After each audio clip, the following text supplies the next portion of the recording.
Boa noite, ou talvez boa madrugada. Você que chegou até aqui, talvez não tenha vindo por acaso. As histórias que você vai ouvir agora não estão nos livros, não passam na televisão e quase nunca são contadas à luz do dia. São causos antigos, relatos do interior, histórias sussurradas. Quando o relógio marca meia-noite e o silêncio começa a escutar de volta. Apague a luz, ajuste o volume e não vire o rosto se sentir que não está sozinho. Antes da Estrada Nova existir, todo mundo passava pela Estrada Velha do Fundão. Era um caminho de terra, cercado de mato fechado. O problema não era o escuro, era o assobio. Um som fino, arrastado, que sempre vinha atrás de quem caminhava sozinho à noite. O povo dizia, se ouvir, não vire. Se virar, ele aprende seu rosto. Rafael era caminhoneiro e não acreditava nessas histórias. Numa noite, o caminhão quebrou bem ali, sem sinal, sem ajuda. Ele decidiu caminhar até a cidade. No começo, só grilos. Depois, o assobio. Ele andava. O assobio vinha atrás. Parava. O assobio parava, até que ouviu algo pior. Uma voz, igualzinha à dele. Rafa, sou eu. Vira só um pouquinho. Ele lembrou do aviso. Não virou. Correu. O assobio virou gargalhada. Quando chegou à cidade, entrou no primeiro bar aberto. O dono olhou para ele e fez o sinal da cruz. E disse, você teve sorte. Ele só copia a voz, depois que aprende o rosto. No dia seguinte, foram até a estrada. O caminhão estava lá, mas no mato, pegadas, viradas ao contrário. Desde então, quem ouve o assobio na Estrada Velha do Fundão nunca mais é visto.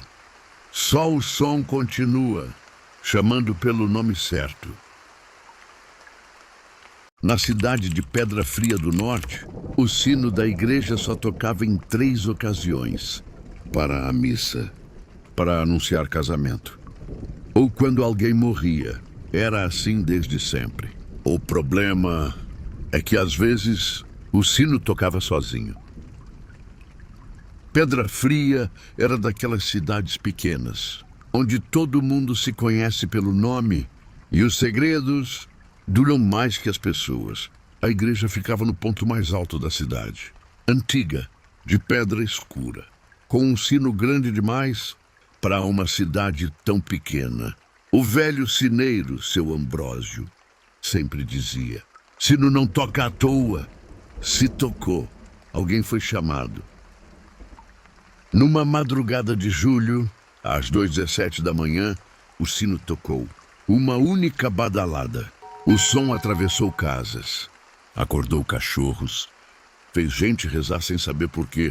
Na manhã seguinte, ninguém havia morrido. O povo ficou inquieto. 3 dias depois, o sino tocou de novo. 2 badaladas. Naquela tarde, Dona Célia, a parteira mais antiga da cidade, foi encontrada morta em casa, coração parado, sem sinal de luta.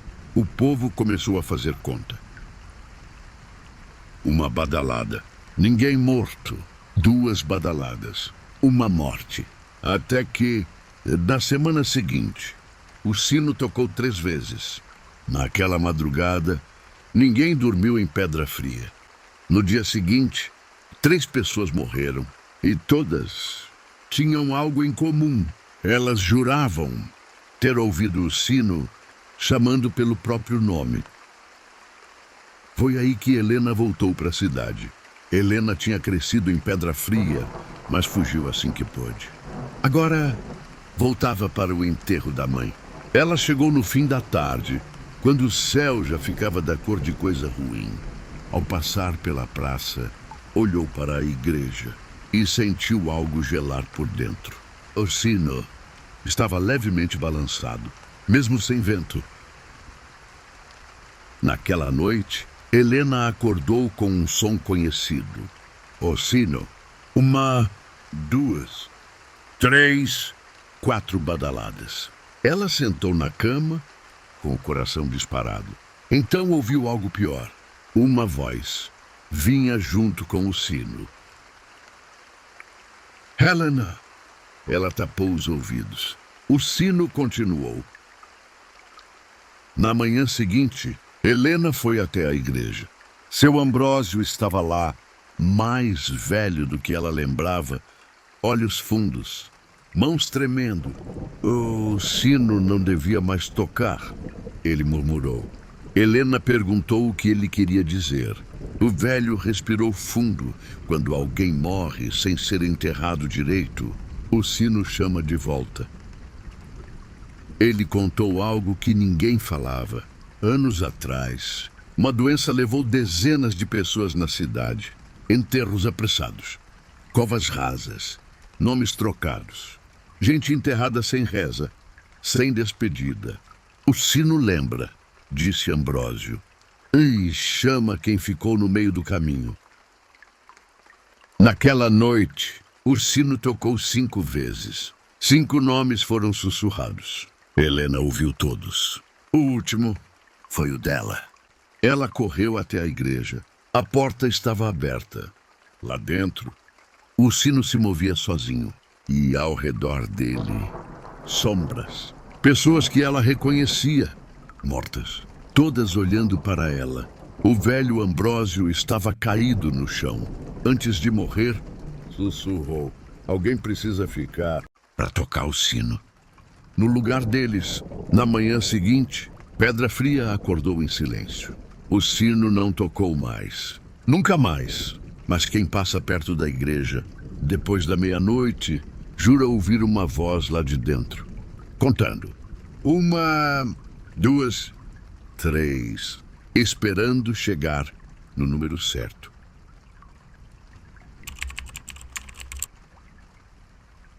Eu moro em cidade pequena. Daquelas que depois das 10 da noite não tem mais movimento nenhum. Isso aconteceu numa quinta-feira, no começo de agosto. Eu tinha saído da casa da minha avó, na rua Coronel Batista. Era exatamente 23h18 quando eu olhei no celular. O caminho até minha casa não dava nem 10 minutos a pé. A rua estava iluminada, postes funcionando, sem neblina, sem chuva, nada fora do normal. Foi por isso que estranhei quando não ouvi nenhum som. Nenhum. Normalmente tem cachorro latindo, portão batendo, televisão ligada. Naquela noite, nada.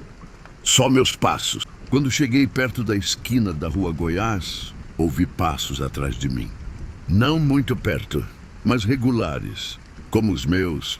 Pensei que fosse alguém indo na mesma direção. Continuei andando. Os passos continuaram. Eu diminui o ritmo. Os passos também. Parei completamente. Eles pararam. Não ouvi respiração. Não ouvi tosse. Nada. Foi aí que senti um arrepio estranho. Porque normalmente, quando alguém anda atrás de você, dá para ouvir mais alguma coisa. Ali não. Era só o som do pé no chão. Voltei a andar. Passei em frente à antiga casa do seu Joaquim, que está vazia desde que ele morreu. A luz do poste ali piscou. Não apagou, só piscou. Nesse momento, vi uma sombra no chão. Ela vinha atrás da minha, mas não acompanhava direito. Ela atrasava. Não virei. Acelerei o passo. Foi quando ouvi algo que fez meu estômago gelar. Alguém falou meu nome. Baixo, como se estivesse bem perto. Eu conheço todas as vozes da rua. Aquela não era de ninguém. Meu coração começou a bater forte. Minhas mãos suaram. Eu não corri. Só andei mais rápido. Cheguei perto da padaria fechada, quando senti algo encostar em mim. Não foi um toque normal. Foi como um frio atravessando o braço. Na mesma hora, o som dos passos parou, como se tivesse chegado perto demais. Eu atravessei a rua sem olhar para trás. Entrei no primeiro portão aberto que vi. Era da casa da Dona Marta. Ela estava sentada na sala, com a luz acesa. Quando me viu, ficou pálida. Antes mesmo de eu falar qualquer coisa, ela disse: "Você também ouviu?" Eu perguntei o quê? Ela respondeu: "Os passos." Ela disse que não era a primeira vez, que depois das 11, isso aparece andando pela rua. Nunca corre, nunca fala alto, só acompanha. Fiquei lá até passar da meia-noite. Quando saí, a rua estava normal de novo. Cachorro latindo, televisão ligada. Mas no dia seguinte, notei algo estranho. Marcas no chão, pegadas. Uma indo, outra voltando. E nenhuma era minha. Eu nunca acreditei nessas histórias que o povo do interior conta. Sempre achei exagero, medo passado de boca em boca, coisa de gente que vive no silêncio demais. Até aquela noite. Depois daquela noite eu parei de rir. Era uma quarta-feira comum. Quente durante o dia, abafada, céu limpo demais, sem nuvem nenhuma. Dessas noites que prometem calmaria, mas trazem coisa ruim escondida. Lembro bem do horário porque olhei no relógio do carro antes de desligar o motor.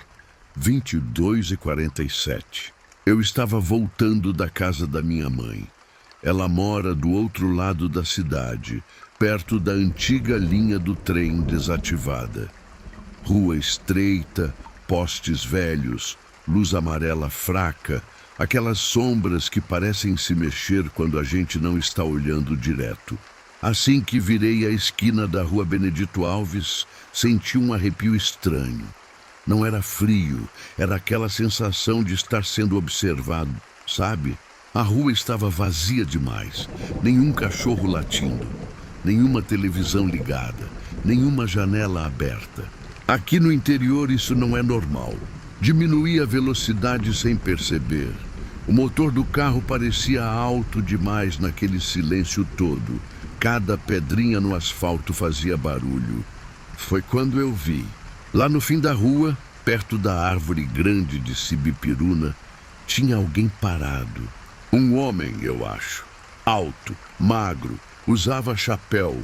Um daqueles chapéus antigos de aba larga. Ele estava de costas. Pensei em seguir reto. A rua era o caminho mais rápido para casa. Mas alguma coisa dentro de mim dizia para virar, dar a volta, qualquer coisa. Ignorei, sempre ignorei esses pressentimentos. Quando passei por ele, reduzi ainda mais a velocidade. Olhei de canto de olho. O homem não se mexeu. Nem respirava, eu acho. Foi aí que percebi algo errado. Ele não projetava sombra nenhuma, mesmo com o poste bem acima da cabeça dele. Meu coração disparou. Engoli seco. Continuei andando. No retrovisor. Ele não estava mais lá. Não dei meia volta. Não parei. Não olhei para trás de novo. Cheguei em casa suando frio, com aquela sensação de que alguém vinha comigo, mesmo sabendo que não tinha ninguém. Dormir foi impossível naquela noite. Na noite seguinte, quase no mesmo horário, 22h50, ouvi passos na calçada. Passos lentos, arrastados. Olhei pela janela da sala. A rua estava vazia. Mesmo assim, os passos continuaram. Iam e voltavam. Paravam bem em frente ao meu portão. Aí ouvi uma coisa que até hoje me embrulha o estômago. Uma respiração pesada do lado de fora. Não abri a janela. Não acendi a luz. Fiquei imóvel no escuro, segurando o choro, ouvindo aquela respiração por minutos que pareceram horas. Quando tudo ficou em silêncio, criei coragem e espreitei. Nada. Mas no portão tinha marcas de mão. como se alguém tivesse se apoiado ali por muito tempo. Mãos grandes demais. No terceiro dia, decidi perguntar. Aqui no interior, sempre tem alguém que sabe de tudo. Fui até o bar do seu Agenor, o mais antigo da cidade. Contei por cima. Não entrei em detalhes. Só mencionei o homem de chapéu. O bar inteiro ficou em silêncio. Seu Agenor me encarou sério e disse quase sussurrando. Depois das 11, ninguém deveria passar pela Benedito Alves. Perguntei o porquê. Ele respirou fundo e respondeu. Porque quem anda ali nem sempre está vivo. Ele contou que anos atrás, um homem foi encontrado morto naquela rua. Usava chapéu. Dizem que morreu esperando alguém que nunca veio. Desde então aparece andando parado, esperando. E quem cruza o caminho dele, ele acompanha. Naquela noite, tentei dormir cedo, mas acordei com o barulho da porta da frente. Alguém girando a maçaneta. Devagar, com calma, o relógio do celular marcava 23h12. Não gritei, não liguei para ninguém. Fiquei paralisado na cama, ouvindo aquela maçaneta se mover como se quem estivesse do outro lado soubesse que eu estava ali. Então ouvi uma voz baixa, rouca, bem perto da porta. Eu só estou esperando. Foi aí que eu entendi. Ele não estava esperando na rua. Estava esperando por mim. No dia seguinte, fui embora da cidade. Não me despedi de ninguém. Não voltei para casa. Mas às vezes, quando passa das 11, eu ainda escuto passos. E sinto que alguém em algum lugar ainda está esperando. Eu cresci em sítio. E quem cresce em sítio aprende cedo que nem tudo que se vê à noite é estrela, e nem tudo que voa é pássaro. Isso aconteceu quando eu tinha uns 20 e poucos anos, mas lembro como se fosse ontem. O cheiro da terra, o barulho dos insetos, o medo que não tinha nome.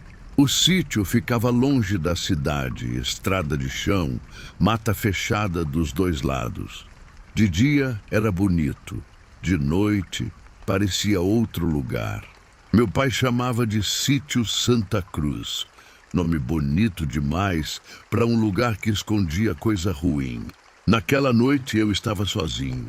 Meus pais tinham ido para a cidade resolver documento e eu fiquei para cuidar dos bichos.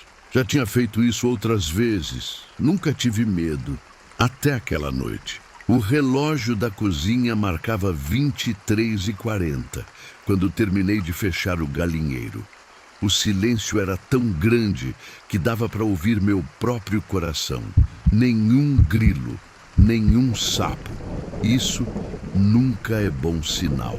Foi aí que senti aquela sensação de estar sendo observado, mesmo sem ver ninguém. O ar parecia mais pesado, difícil de respirar. Quando levantei os olhos, vi um clarão no fundo do pasto. No começo, achei que fosse alguém com lanterna, mas não piscava, não tremia. Era uma luz redonda, alaranjada, flutuando a uns 2 metros do chão. Eu congelei. A bola de fogo estava parada, silenciosa. Viva! Ela não iluminava o pasto como uma lanterna faria. A luz parecia ser sugada pela escuridão ao redor. Quanto mais eu olhava, mais sentia um aperto no peito. Minha avó sempre falava dessas coisas. Dizia que não era alma, nem estrela, nem fogo comum. Dizia que era coisa antiga, coisa que guarda o que foi enterrado errado. Tentei entrar em casa, mas minhas pernas não obedeciam. E foi quando a bola de fogo se mexeu. Ela veio na minha direção, devagar, flutuando, sem fazer barulho nenhum. Cada metro que ela se aproximava, o cheiro de enxofre ficava mais forte. Um cheiro quente, ruim, que arranhava o nariz. Me deu vontade de vomitar. Quando chegou perto da cerca, parou de novo. Eu estava chorando sem perceber. Então aconteceu algo que até hoje me faz tremer. A bola de fogo começou a crescer. Ficou do tamanho de um barril. A luz pulsava como se respirasse. E no meio daquela luz, eu vi uma sombra. Não era a forma humana certinha, mas tinha altura, tinha peso. E parecia me olhar de volta. Aí ouvi um som. Não vinha de fora. Vinha de dentro da minha cabeça. Uma voz antiga, arrastada, dizendo: "Oh, esse chão não é teu." Minhas pernas finalmente reagiram. Corri para dentro da casa, bati a porta, tranquei tudo, apaguei a luz e me joguei no chão da sala, tremendo. A casa de madeira estalava. O vento não soprava. Mesmo assim, ouvi passos no alpendre. Passos pesados, como se algo estivesse andando sem tocar o chão direito. A luz entrou pelas frestas das tábuas. A bola de fogo estava rodando a casa. Eu rezava, chorava. Prometia nunca mais ficar ali sozinho. Prometia tudo. Foi quando ouvi uma batida na parede. Uma só. Depois outra. Lenta. Forte. A cada batida a casa vibrava. E a voz voltou mais clara. Aqui tem coisa que não descansa. De repente, silêncio. Silêncio absoluto. Criei coragem e olhei pela fresta da janela. A bola de fogo estava subindo. Devagar. Subindo em direção à mata. Antes de desaparecer, ela parou no alto da figueira velha, aquela que meu pai dizia nunca cortar, porque tinha história ali. E então se apagou, como se nunca tivesse existido. No dia seguinte, meus pais voltaram. Contei tudo. Meu pai ficou sério, do tipo que não gosta de mostrar medo. Ele me levou até a figueira. Debaixo dela, a terra estava mexida, afundada. Como se algo tivesse sido enterrado ou desenterrado. Ele só disse: "Teu avô mandou enterrar coisa ali, coisa que não devia ter ficado na terra." Depois disso, nunca mais fiquei sozinho no sítio. E sabe o pior? Às vezes, quando passo perto dali, ainda sinto o cheiro de enxofre e vejo um clarão no canto do olho. Porque a bola de fogo não aparece para assustar. Ela aparece para vigiar. E quem pisa onde não deve, ela volta. Se você chegou até aqui, é porque aguentou ouvir até o último sussurro da noite. Essas histórias não vivem só na imaginação. Elas caminham pelas estradas de chão, pelos sítios esquecidos e pelas sombras que o interior esconde. Se esse relato te arrepiou, deixa seu like. Ele ajuda o canal a continuar trazendo histórias que o povo conta baixinho, mas nunca esquece. Se inscreve e ativa o sino, porque o próximo relato já está esperando. E lembra, depois que a noite cai, nem tudo que brilha no escuro é estrela. Boa noite e até a próxima história.